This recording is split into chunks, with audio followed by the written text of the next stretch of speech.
ওকে একটু বড় খাওয়া খাওয়াবে, ওকে একটু বড় খাওয়া দাওয়াবে, এগুলো দিয়ে ওর পেট ভরবে না। স্মার্ট হোম অটোমেশন সিস্টেম আসলে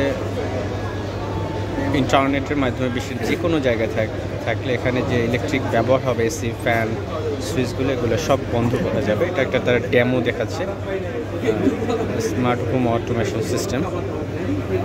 আমরা এখানে দেখতে পাচ্ছি যে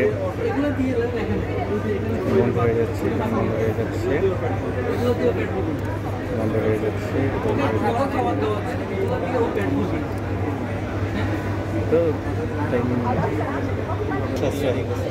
নর্মালি বাসা বাড়িতে বিদ্যুৎ সাশ্রয়ের জন্য এটা একটা ভালো একটা উপাদান, মানে ফোনের ভিতরে অ্যাপের মাধ্যমে দেখা যাবে যে কোথায় কোনো বিদ্যুৎ অপচয় হচ্ছে না কিনা, লাইট জ্বলতেছে কিনা, অথবা মেসেজ চলতেছে কিনা সেটা নিয়ন্ত্রণ করা যাবে এবং বন্ধ করা যাবে, আবার ওপেন করা যাবে, সব কিছুই করা যাবে।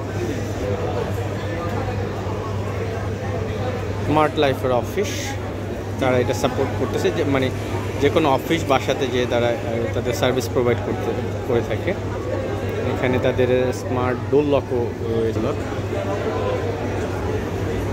এটা হচ্ছে স্মার্ট ক্লিনিং রোবট। তবে আপনার রিমোট আছে, রিমোট কন্ট্রোল করতে পারবেন। এর মধ্যে শিডিউল দেওয়া থাকে, শিডিউল দিলে হচ্ছে ওর সময় মতো যে শিডিউল দেওয়া থাকলে সময় মতো করে করতে পারে, ডাস্ট কালেক্ট করে এবং মপিংও করে দেয়। পানি দিয়ে দিলে মপিং করে দেবে। ফ্লোর মোছা থেকে শুরু করে ফ্লোর ঝাড়ু দেওয়া হয়, এটা আর কি। স্মার্ট লাইফ রাজধানী আগারগাঁতে আবাসন মেলায় কালকে শেষ হবে 27 তারিখ, 27শে ডিসেম্বর।